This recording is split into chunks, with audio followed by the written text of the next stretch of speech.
Bismillahirrahmanirrahim. Assalamualaikum warahmatullahi wabarakatuh. Alhamdulillah wassalatu wassalamu ala Rasulillah wa ala alihi wa sahbihi wa mawala.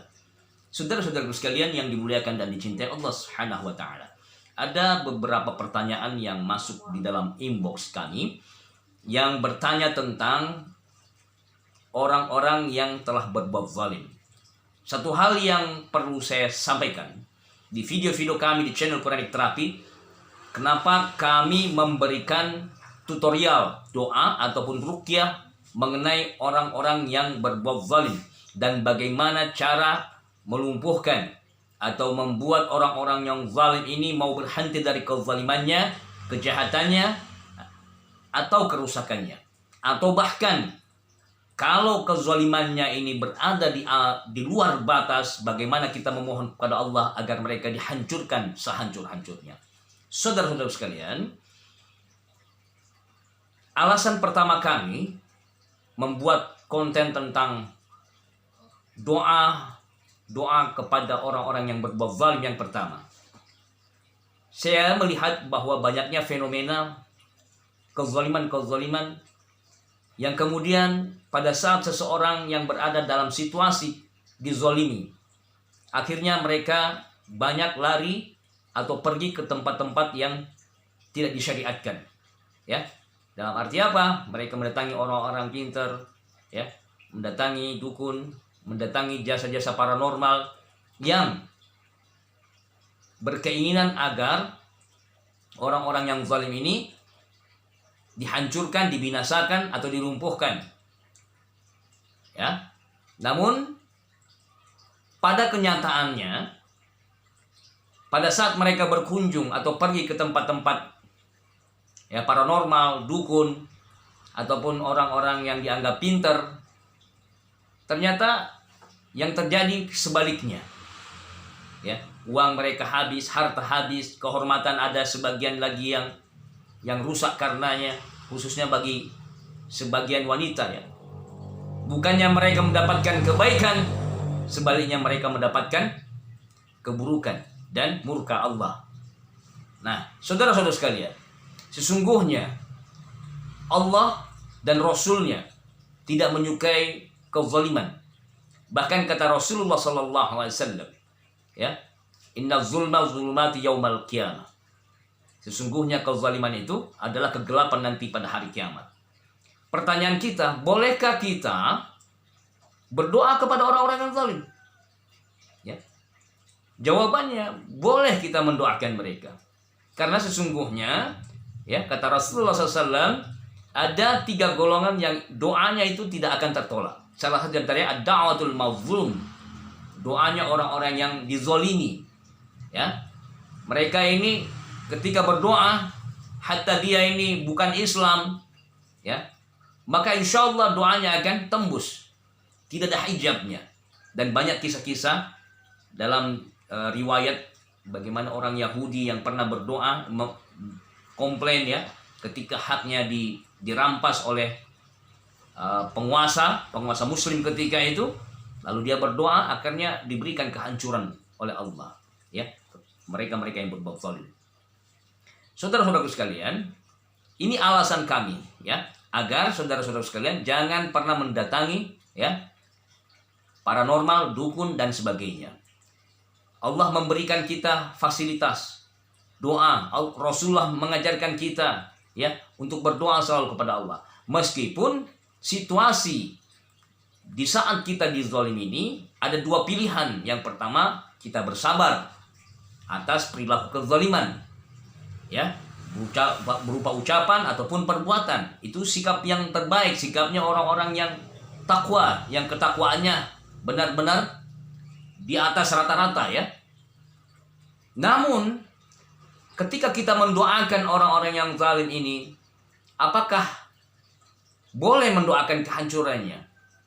Boleh mendoakan kebinasaannya atau agar mereka lumpuh? Boleh, tentunya dibolehkan ya. Pada saat kita berada dalam situasi yang sangat darurat dan tingkat kezalimannya ini benar-benar di luar batas. Oke? Saudara-saudara sekalian, pertanyaan selanjutnya, pada saat kita berdoa, apa doa atau asma, qasam atau hizib atau ayat-ayat apa yang kita gunakan untuk kepada mereka yang berbuat zalim kepada diri dan keluarga saudara-saudara sekalian. Sesungguhnya setiap bacaan, entah itu asma, hizib, qasam ataupun ayat-ayat tertentu, itu memiliki asror, rahasia. Dan setiap orang ini memiliki kadar yang berbeda-beda. Ada ketika kita berdoa, doanya langsung mustajabah, langsung diijabah saat itu juga, ya, pada saat kita memohon dengan tingkat kekhusyuan, dengan tingkat kesadaran kita dan permohonan kita yang benar-benar berasal dari hati yang paling tulus, itu langsung tembus dan mereka langsung merasakan dampaknya. Orang yang zalim ini, ya, akan apa? Yang pertama, mereka bertaubat, mereka berhenti dari kejahatannya atau kezalimannya, mereka meminta maaf. Ada yang datang kemudian mengembalikan haknya, kalau itu berkaitan dengan hak. Ada yang tiba-tiba merasa bersalah dan akhirnya datang, ya, dan kemudian mereka mengakui kesalahannya dan sebagainya. Nah, yang kedua, ada juga ketika kita berdoa itu ditunda sementara, ya. Mungkin waktunya tidak harus hari ini, bisa besok, lusa, atau minggu depan, atau bulan depan. Tergantung, yang pertama takdir Allah. Yang kedua tergantung kehusyuan kita. Seberapa jauh kita berdoa dengan sebenar-benarnya doa, dengan tingkat kekuatan kesadaran kita yang kuat, hati pikiran kita yang selaras, maka doa kita ada yang dijabah tidak dalam begitu waktu yang lama. Oke. Nah, saudara-saudara sekalian, pada saat kita berdoa, maka orang-orang yang zalim ini apa yang mereka rasakan? Ya. Kalau kita seperti menggunakan hizib barqi atau asma Sungai Raje versi Nabi Khidir, ya. Sungai Raje dari Sunan Kalijaga, Sungai Raje dari Prabu Walang Sungsang, atau asma Sungai Raje daripada versi Madura, versi Cirebon, ya. Macam-macam, ya. Itu hanyalah wasilah. Sekali lagi, hanya wasilah. Kita menggunakan qasam, hizib, bacaan-bacaan, itu adalah sekali lagi wasilah. Tetapi pada intinya di sini adalah bagaimana ketika kita membaca, bagaimana ketika kita mendengarkan, bagaimana kita ketika mengamalkan, hati, pikiran, jiwa kita pasrahkan kepada Allah. Ini rahasianya, saudara-saudara sekalian. Jadi ada pertanyaan, kenapa orang yang berbuat zalim, kezalimannya, kejahatannya makin menjadi-jadi ketika saya berdoa? Saudaraku, ya, bisa jadi doa kita ini istidraj atau balik. Bukannya mungkin kita ketika berdoa ini kita dalam keadaan benar-benar kosong, kita dalam keadaan pasrah, kita dalam keadaan menyerahkan sepenuhnya kepada Allah. Jadi sudah ada dalam diri kita ini, sudah ada prasangka. Jadi saudara-saudara sekalian, inti daripada kekuatan kita ketika berdoa pada saat dizalimi adalah harus prasangka kita harus kita jaga. Prasangka baik kepada Allah. Oke? Prasangka baik kepada Allah, bahwa yakinlah bahwa doa kita akan diijabah. Doa kita pasti akan sampai dan mereka akan mendapatkan balasannya. Nah, bentuk balasan-balasan ini berbeda-beda, saudara-saudara sekalian, tergantung mengikuti alur takdir Allah. Ada yang ketika berdoa, ya tadi yang saya sebutkan, langsung diijabah. Orang yang zalim ini kalau berkaitan dengan hak-haknya, dia pernah menipunya, merampas hak-haknya, dikembalikan hak kepada orang yang dizaliminya. Ada yang meminta maaf, ada yang mengakui kesalahannya, ada yang terbuka hatinya sehingga dia mendatangi orang-orang yang dizalimi, ya. Dan yang kedua, ada juga ketika kita berdoa menggunakan wasilah doa-doa tadi, ada yang langsung merasakan dampaknya. Di antaranya, ya, ketika kita menggunakan hizib, qasam atau asma atau ayat-ayat tertentu, maka dampak yang mereka rasakan ada yang kalau itu seperti bacaan-bacaan tertentu, surat Al-Ikhlas, surat Al-Fil, Al-Zalzalah.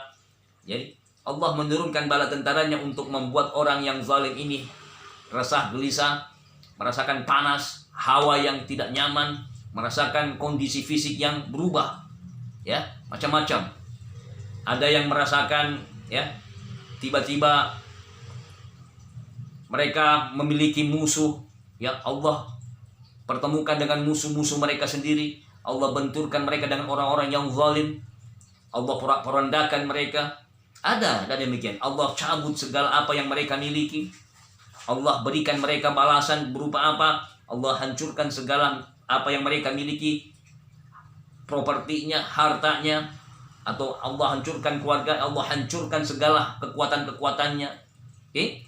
Dan yang terakhir, orang yang telah berbuat zalim ini ketika kita berdoa, ada yang merasakan dan ada yang mengalami ya tadi kebinasaan, kehancuran. Berupa apa? Berupa binasa. Mereka tidak lagi menikmati kehidupan di dunia ini. Ada satu hizib ya, yang saya katakan hizib ini sangat keras. Di antaranya hizib Barqi, hizib Syaddid ya. Kemudian kita asma Sungai Raja atau sholawat Sunan Kalijaga ya. Sholawat Sunan Kalijaga ini adalah satu doa-doa yang insyaallah ta'ala apabila dengan wasilah doa-doa dan ayat-ayat yang kita baca, kita memohon pertolongan Allah. Kalau sekali lagi, jikalau mereka ini benar-benar melakukan kezaliman di luar batas ya, yang kezalimannya ini setara dengan Fir'aun atau di bawahnya, ya, satu level di bawah Fir'aun, di bawah Qarun, atau satu level di bawah Abu Jahal, Abu Lahab dan sebagainya. Nah, sesungguhnya Allah Maha menilai ya kadar seseorang dan menilai pula orang-orang yang mereka yang berbuat kerusakan. Masing-masing ini ada ketentuan-ketentuan waktu-waktunya. Ada takdir-takdirnya. Ya, bisa jadi ketika kita berdoa, orang yang berbuat zalim ini mendapatkan hidayah sehingga mereka berhenti dari kezalimannya, sehingga mereka bertobat, meminta ampun, memohon maaf dan bertobat kepada Allah. Tetapi ada juga yang Allah takdirkan mereka yang sesuai dengan garis catatannya, mereka harus binasa, dihancurkan dan hancur sehancur-hancurnya. Oleh karena itu saudara-saudara sekalian, ya, apapun yang terjadi kepada orang-orang yang zalim itu bukan hak kita, bukan wewenang kita, bukan otoritas ustadz, kiai ataupun diri kita sendiri. Semuanya adalah otoritas atau hak Allah Subhanahu wa taala.